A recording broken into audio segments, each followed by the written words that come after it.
Program makan bergizi gratis sudah berjalan lebih dari 1 bulan sejak dicanangkan pada 6 Januari 2025.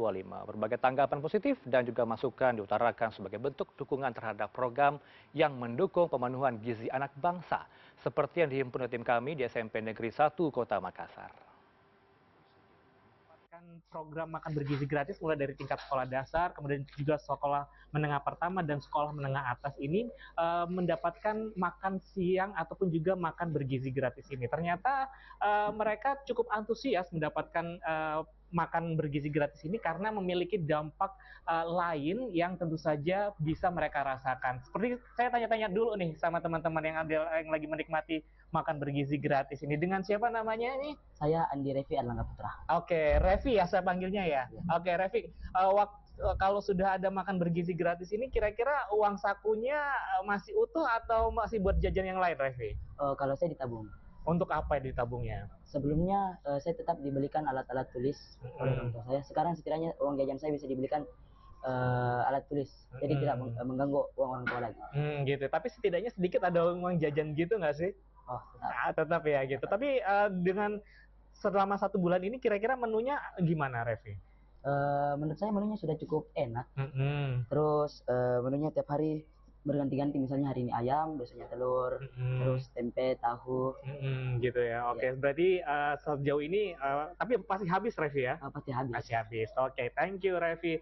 Nah, kalau misalnya program makan bergizi gratis ini punya dampak positif, yaitu ternyata uang saku mereka pun juga utuh ya, dan bisa mereka gunakan untuk keperluan yang lain, misalnya bisa membeli alat tulis sekolah, kemudian juga mungkin juga bisa ditabung untuk keperluan sekolah yang lain. Kira-kira saya mau tanya lagi nih dengan teman-teman kita yang sedang menikmati MBG di Kota Makassar ini. Dengan siapa nih, Dek, namanya? Almira Putra Fiza. Almira kira-kira nanti kalau misalnya menunya diganti atau mungkin nasinya diganti dengan menu karbohidrat yang lain sesuai dengan pangan lokal, gimana, Almira? Menurut saya sih boleh-boleh aja sih Pak, karena dia kan karbohidrat dan bisa mengenyangkan juga. Jadi bisa aja. Kalau lauknya?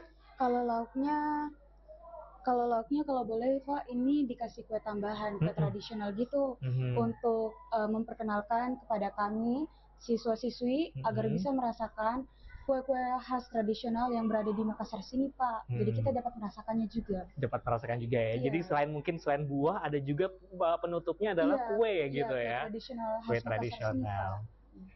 Ya, menarik sekali kalau misalnya ada masukan ini dari teman-teman yang ada di Kota Makassar. Kalau misalnya biasanya penutupnya ini adalah buah, bagaimana jika seandainya penutupnya itu juga ditambah dengan kue-kue tradisional khas Kota Makassar. Nah, dari sini kita bisa melihat bahwa teman-teman ini memiliki banyak sekali masukan nih untuk pemerintah setelah program ini berjalan hampir 1 bulan lebih ya. Karena memang ternyata program makan bergizi gratis ini punya multiplier effect atau efek yang berantai begitu ya, tidak hanya kepada para petani tetapi juga pada pemasok makanan seperti misalnya pemasok beras, kemudian telur, daging, ikan, dan juga sayur-sayuran. Nah, multiplier effect inilah yang diharapkan pemerintah bisa meningkatkan pendapatan dari masyarakat kalangan menengah ke bawah ataupun juga masyarakat yang ada di kalangan petani misalnya ataupun juga di peternak misalnya, ini untuk meningkatkan pendapatan mereka selama program makan bergizi gratis ini berlangsung.